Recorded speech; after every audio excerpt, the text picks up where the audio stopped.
আজ বিজেপির স্বাস্থ্য ভবন ঘেরাও অভিযান, আর এই অভিযানকে কেন্দ্র করে তুমুল উত্তেজনা। হাটকো মোড় থেকে এই মিছিল বিজেপির করুণাময়ীতে ইন্দিরা ভবনের সামনে যখন মিছিল পৌঁছায়, সেই মিছিল আটকালেই উত্তেজনা পরিস্থিতি তৈরি হয়। ব্যারিকেড ভেঙে এগোনোর চেষ্টা বিজেপি নেতা কর্মীদের, পুলিশের সঙ্গে ধস্তাধস্তি বিজেপি কর্মীদের। প্রিজন ভ্যানের উপরেই চড়ে বিক্ষোভ দেখায় বিজেপি কর্মীরা।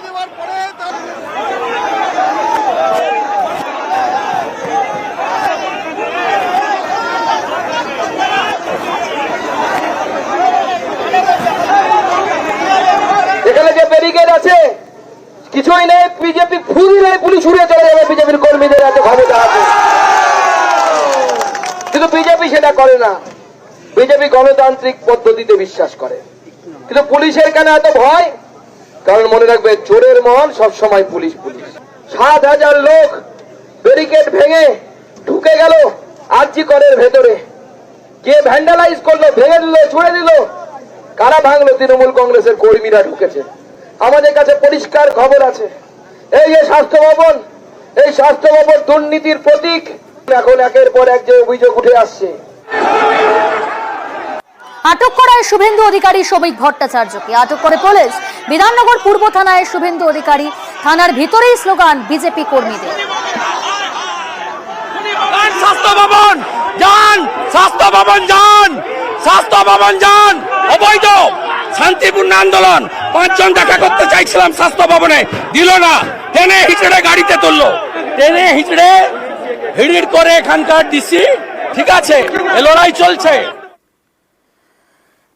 কোথায় নিয়ে যাচ্ছে, কেন নিয়ে যাচ্ছে, কিভাবে নিয়ে যাচ্ছে সেটা আমাদের জানা নেই। ২০ মিনিট কোনো ড্রাইভার নেই, কোনো পুলিশ অফিসার নেই। এভাবে কোনোদিন গ্রেপ্তার করা যায় না। রাজ্যের বিরোধী দলনেতা, তার পোস্টটা সাংবিধানিক পোস্ট, তাকে এইভাবে গাড়িতে তুলে ড্রাইভারবিহীন অবস্থায়, অফিসারবিহীন অবস্থায় তাকে গ্রেপ্তার করা যায় না। এটাও অভিনব। নেতাকেই তো আটকাবে, তিনি আমাদের নেতা। ওরা হয়েছে ওনাকে আটকে দেবে সম্ভব নয়। সব কর্মীরা বাধা ভেঙে চলেছি কতদূর। বিধাননগর পূর্ব থানায় নিয়ে আসা হয় শুভেন্দু অধিকারীকে। থানার ভিতরেই স্লোগান দেয় বিজেপি কর্মীরা, থানার বাইরেও জমায়েত বিজেপি কর্মীদের।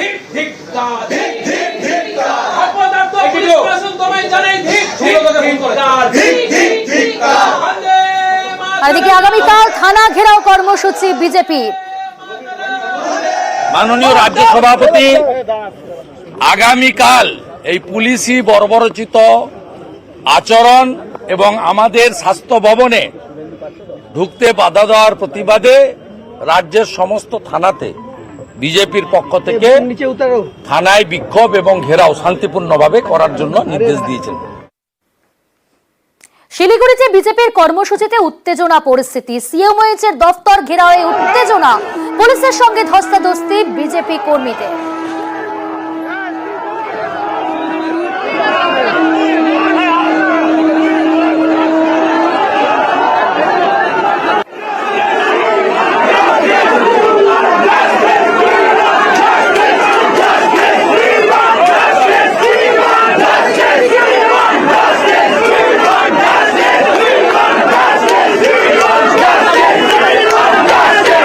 আর এদিকে রায়গঞ্জেও বিজেপির প্রতিবাদ মিছিলে উত্তেজনা পরিস্থিতি তৈরি হয়।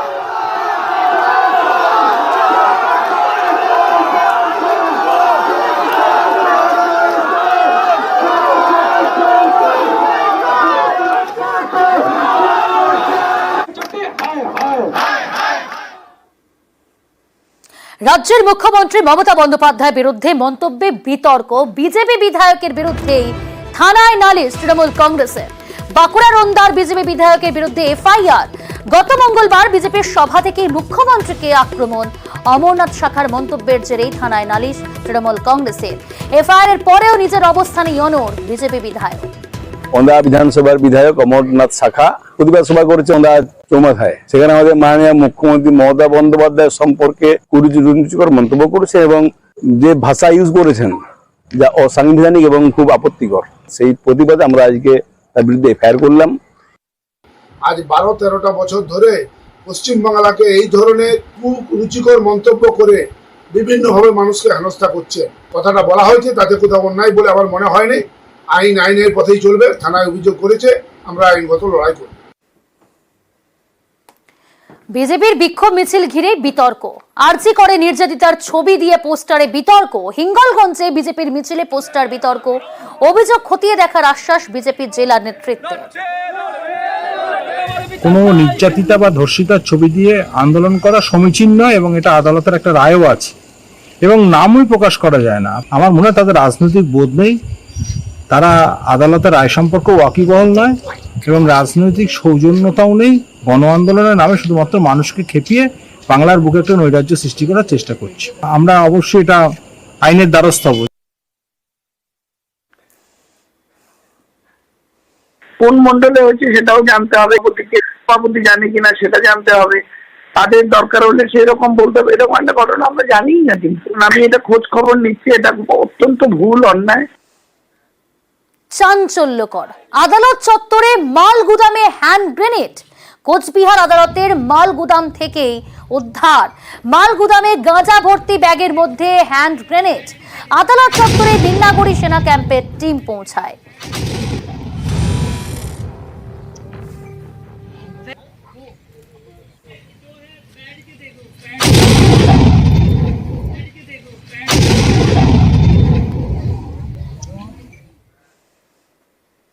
পাসপোর্ট ভেরিফিকেশনের জন্য টাকা আদায়। নিউজ 18 বাংলার খবরের জেরেই অপসারিত 2 সিভিক ভলেন্টিয়ার। এবার স্থানীয়দের দাবি চক্রের মাথাকেই শাস্তি দিতে হবে। চাপড়াবাসীর নিশানায় ডিস্ট্রিক্ট ইন্টেলিজেন্স অফিসার। নিউজ 18 বাংলার প্রশ্ন শুনেই তিনি ফোন কেটে দেন। ভেরিফিকেশনের জন্য টাকা দিন, তারপর পাসপোর্ট নিন। নদিয়ার চাপড়ায় এটাই যেন নিয়ম।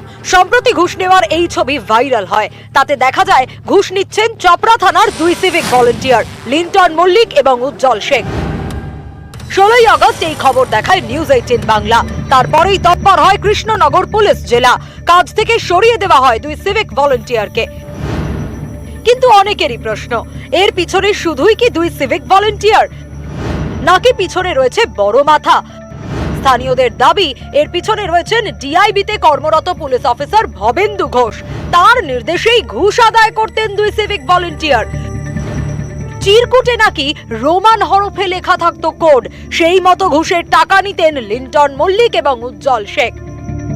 চাপড়ায় ডিআইও কর্মরত রয়েছেন, তারও নিশ্চয় ইন্ধন রয়েছে, না হলে ওই সিভিক ভলেন্টিয়ার 2 জন ঘুষ নেওয়ার সাহস পেত না। বিভিন্ন চিরকুটে কোড লিখে সিভিক ভলেন্টিয়ারদের হাতে দিত। সেই কোডের মাধ্যমে তারা সাধারণ মানুষের কাছ থেকে পাসপোর্ট ভেরিফিকেশনের নামে টাকা তুলত। এই 2 জন সিভিককে সাসপেন্ড করে এর দায় এড়ানো যাবে না। এর যে মূল পান্ডা, সে ডিআইও, তিনাকে তদন্তের আওতায় আনতে হবে। বিভিন্ন চিরকুটের মাধ্যমে এই টাকা নেওয়া হতো এবং কোডের অনুসারে সিভিককে দিত এবং সিভিক সেই ভুক্তভোগীকে টাকা দিতে বাধ্য করত। যার বিরুদ্ধে এই অভিযোগ, সেই ডিস্ট্রিক্ট ইন্টেলিজেন্স অফিসার ভবেন্দু ঘোষকে ফোন করা হয়। নিউজ 18 বাংলার প্রশ্ন শুনেই তিনি ফোন কেটে দেন। ওরা কি টাকাটা তুলে নিজেরাই আত্মসাৎ করতো না কাউকে ভাগ দিত? সেটা তো বলা মুশকিল। একটা অভিযোগ উঠছে যে ওই ওদেরকে নাকি টাকা আপনি তুলতে দিতেন এবং চিরকুটে লিখে দিতেন কার কাছে। এ বিষয়ে যোগাযোগ করা হয় কৃষ্ণনগর পুলিশ জেলা সুপার অমরনাথকে এর সঙ্গে। তিনি কোনো প্রতিক্রিয়া দিতে চাননি। রাঘব গোয়াল যদি থাকে কেউ, আপনি নিশ্চিত থাকুন সরকার কিন্তু তাকে রেয়াত করবে না। এটা নিশ্চয়ই তদন্ত একটা হচ্ছে, কারা কারা এর মধ্যে জড়িত, এবং কোনো রাঘব গোয়াল কোনো বড় মাথা থাকলেও তাকে রেহাত কিন্তু করা যাবে না। সরকার তার পাশে দাঁড়াবে। নদিয়া থেকে সমীর রুদ্র, নিউজ 18 বাংলা। আর এবার নজর রাখতেই হচ্ছে আনন্দপুরের খবরের দিকে। আপনারা প্রত্যেকে জানেন যে আনন্দপুরে গতকাল প্রৌঢ়ার দেহ উদ্ধার। নিখোঁজ ছিল এক শিশু, সেই শিশুর দেহ উদ্ধার। আনন্দপুরে খাল থেকে 4 বছরের শিশুর দেহ উদ্ধার। প্রৌঢ়ার দেহ উদ্ধার গতকাল, নাতির দেহ উদ্ধার আজ। ভাড়া আদায় গিয়েই খুন হন প্রৌঢ়া। তপসিয়ায় নাতিকে নিয়ে ভাড়া আদায়ে যান প্রৌঢ়া। প্রৌঢ়ার দেহ উদ্ধার হলেও নিখোঁজ ছিল নাতি। সেই নিখোঁজ শিশুর দেহ উদ্ধার খাল থেকে। मम्मी का मौत हो गया है। मम्मी 3 बजे दिन से निकली थी, मंगल के दिन, ट्यूसडे के दिन। और घर आई नहीं वापस रात तक। विकी शाह के साथ निकली है, उन सब लोगों ने बोला विकी शाह भी गया है। उनके वैन में बैठी और पता नहीं उसने मम्मी को ड्रॉप नहीं किया, उसने मम्मी का मर्डर करके फेंक दिया रास्ते में। वो बच्चा था मेरा। রৌনক রয়েছে আমাদের সঙ্গে, আমাদের প্রতিনিধি রৌনক। কখন উদ্ধার হলো শিশুর দেহ? দেখো, একেবারেই গতকাল যে মহিলার দেহ উদ্ধার হয় সেই বিষয়টি নিয়ে আনন্দপুর থানার পুলিশ ইতিমধ্যে তদন্ত নেমেছিল এবং আজ একেবারে দুপুরের দিকে কিন্তু এই যে শিশুটি যেও নিখোঁজ ছিল এই মহিলার সঙ্গে তারও দেহ উদ্ধার হয় একেবারে আনন্দপুর থানার অন্তর্গত নোনাডাঙ্গা সেই জায়গা থেকে, যেখানে মহিলার দেহ উদ্ধার হয়েছিল তার ঠিক কিছুটা আগেই একটি খালের পাড় থেকে কিন্তু উদ্ধার হয় শিশুর দেহ।